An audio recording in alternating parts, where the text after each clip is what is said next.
আসন্ন বিসিবির নির্বাচনে ছোটখাটো অনেক বিষয়ে জটিলতা সৃষ্টি হয়েছে। তো আমরা চাই বাংলাদেশের ক্রিকেটটা যাতে ক্ষতিগ্রস্ত না হোক। ক্রিকেট 18 কোটি মানুষের ভালোবাসার জায়গা এবং এটার ব্যাপারে সবাই কিন্তু দেখেন, সারা বাংলাদেশ আজকে কিন্তু এই ক্রিকেটের নির্বাচন নিয়ে কিন্তু মেতে আছে, যে সবাই জানে যে কি হচ্ছে বিসিবিতে। তা আমরা কিছু প্রস্তাবনা বা কিছু কথা বলবো আজকে, সেটা বলার জন্য আজকে এখানে আসা। তো প্রথমত আমরা বলছি যে এই নির্বাচনটা কিছু যেভাবে হয়েছে, বারবার শিডিউল পরিবর্তন বা কাউন্সিলরদের নাম জমা, জেলা বিভাগের কাউন্সিলরদের নাম জমা দেওয়ার পরে তাদের বাতিল করা, 15টি ক্লাবকে বাতিল করা, এই যে এগুলি নিয়ে যে একটু জটিলতা, সেটা কিন্তু ক্রিকেটকেই ক্ষতিগ্রস্ত করবে।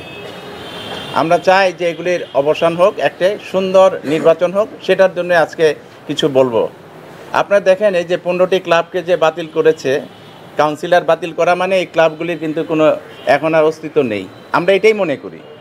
যদি কেউ বলে থাকে যে ক্লাব আছে, ক্লাব লিগে খেলবে কিন্তু কাউন্সিলর থাকবে না, এটা একেবারে মানে কোনোভাবে এটা কেউ জাস্টিফাই করতে পারবে না যে এটা এই ক্লাব আছে কাউন্সিলর নেই। এটা একটা উদ্দেশ্য প্রণোদিত হতে পারে। আজকে বা গতকাল থেকে অনেক ক্রিকেটার আমাদের ফোন করেছে যে আমাদের কি হবে, আমরা এই নেক্সট এই যে আগামী মাস থেকে যে তৃতীয় বিভাগ দ্বিতীয় বিভাগ ক্রিকেট লিগ হবে, সেখানে তারা কোথায় খেলবে? এতগুলি খেলোয়াড়, প্রায় 300-350 ক্রিকেটার, তাদেরও তো ভবিষ্যৎ আছে একটা বাংলাদেশের।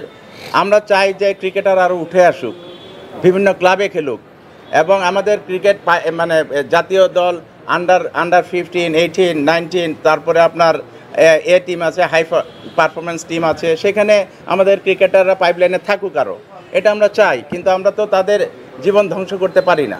সুতরাং তারা যে দাবিটা করছে বারবার যে আমরা কি করব, তারপরে এই ক্লাবগুলির কি অবস্থা হবে, তো সব মিলে আমরা চাই যে একটি সুষ্ঠুভাবে সব কিছু সমাধান করার জন্য, অর্থাৎ নির্বাচনী যে প্রক্রিয়াটা, সেই প্রক্রিয়াটা অনেক সময় পরিবর্তন করে এগুলি কিন্তু সমাধান করা যায়। যেমন একটি জিনিস আমি বলবো, যে এখানে অনেক মিডিয়া বা অনেকেই বাইরে যে একটা প্রতিপক্ষ বানিয়ে ফেলেছে, আমাদের মাননীয় অ্যাডভাইজার আছেন, ওনাকে বার্সার অন্য একটা গ্রুপ। আসলে এটা না, মাননীয় অ্যাডভাইজার কিন্তু ক্রিকেট না, সমস্ত খেলাধুলার এখন অভিভাবক। আমরা ওনার কাছে বলবো যে কি সমস্যা হয়েছে, এটা কিভাবে সমাধান করা যায়, সেটার জন্য আমরা কিছু কথা বলবো। যে উনি হলো অভিভাবক, ওনাকে আমরা আলাদা রাখি, আমাদের কি সমস্যা হয়েছে সেগুলি নিয়ে আমরা আলোচনা করি।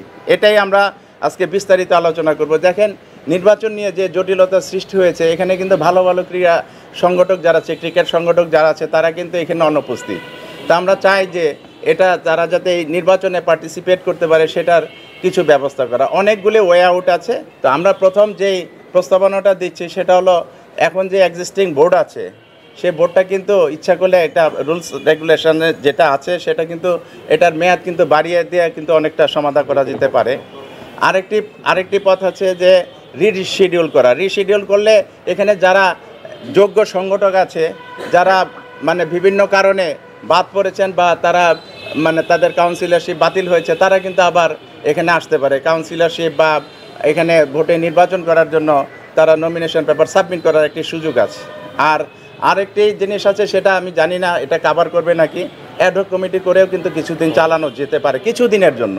সেটা এই সাম্প্রতিক এই সংকটগুলি উত্তরণের জন্য ক্রিকেটের সাথে আমরা কিন্তু এটা করতে পারি। এই দাবিগুলি আমরা আমাদের অভিভাবক যে এখন বর্তমানে মাননীয় ক্রীড়া উপদেষ্টা, ওনার কাছে আমরা আপনাদের মাধ্যমে জানাতে চাই যে উনি একটি যথাযথ সুন্দর একটি সিদ্ধান্ত নেবেন, যেটার মাধ্যমে ক্রিকেটটা কিন্তু ক্ষতিগ্রস্ত হবে না। ক্রিকেটের জায়গায় থাকবে, ক্রিকেটটা এগিয়ে যাবে, এটাই আমরা চাই।